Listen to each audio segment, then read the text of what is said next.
नमस्कार दोस्तों, आपका फिर से स्वागत है एक और बुद्धा इंस्पिरेशनल वीडियो में। दोस्तों, कभी कभी हम सोचते हैं कि दुनिया बहुत खराब है। लोग धोखा देते हैं, रिश्तेदार झूठ बोलते हैं और समाज हमें पहचानता तक नहीं है। लेकिन क्या आपने कभी ये सोचा है कि शायद दुनिया को नहीं, खुद को बदलने की जरूरत है।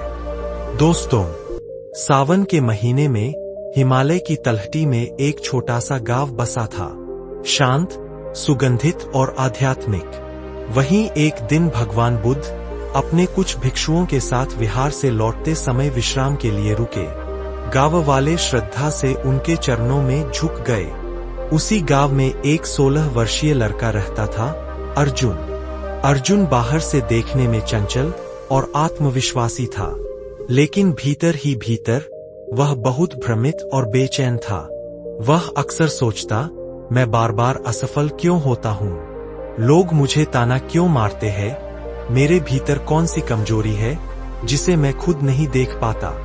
दोस्तों, उसके इन सवालों ने उसे बेचैन कर दिया।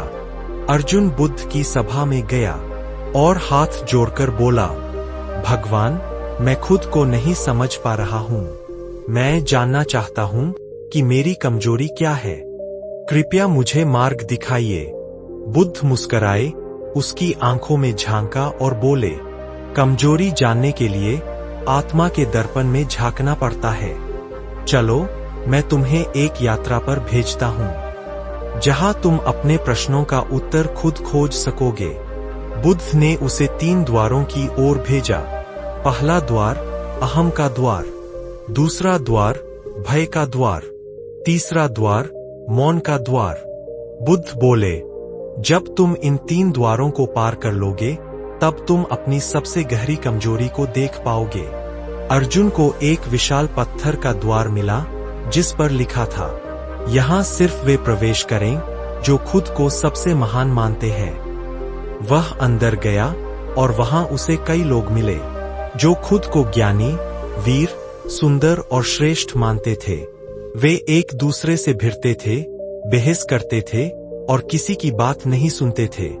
अर्जुन कुछ दिन उनके साथ रहा और समझ गया, जो खुद को सबसे श्रेष्ठ समझता है, वह सीखने की शक्ति खो देता है। वह बाहर आया और बुद्ध से सिर झुकाकर चला गया। अब वह पहुंचा एक गुफा के पास, जहां लिखा था, यह द्वार डर के साए में खुलता है। जैसे ही वह अंदर गया, वहां अंधेरा था। डरावनी आवाजें थीं, बचपन का डर, भविष्य की चिंता, असफलता की पीड़ा और लोगों की निंदा। वह कांपने लगा, लेकिन बुद्ध की बातें उसे याद आईं। डरो मत, जो डर को देखता है वह उसे पार भी कर सकता है। वह धीरे धीरे चलता रहा, कांपते हुए भी, पर रुका नहीं। गुफा के अंत में रोशनी मिली। वह बाहर निकला और जाना कि मेरे अंदर डर बहुत गहराई तक बैठा है, लेकिन उसे स्वीकार करना ही पहला कदम है। अब वह तीसरे द्वार पर आया, जहां कोई शब्द नहीं था, कोई संकेत नहीं था, बस मौन था। वह अंदर गया और वहां कोई नहीं था, बस उसका ही प्रतिबिंब था, पानी में, दीवार पर, उसकी सांसों में। वह बैठ गया और शांत हो गया। घंटों बीते, दिन बीते और एक दिन उसे भीतर से आवाज आई, तेरी सबसे बड़ी कमजोरी है, तू खुद को नहीं जानता।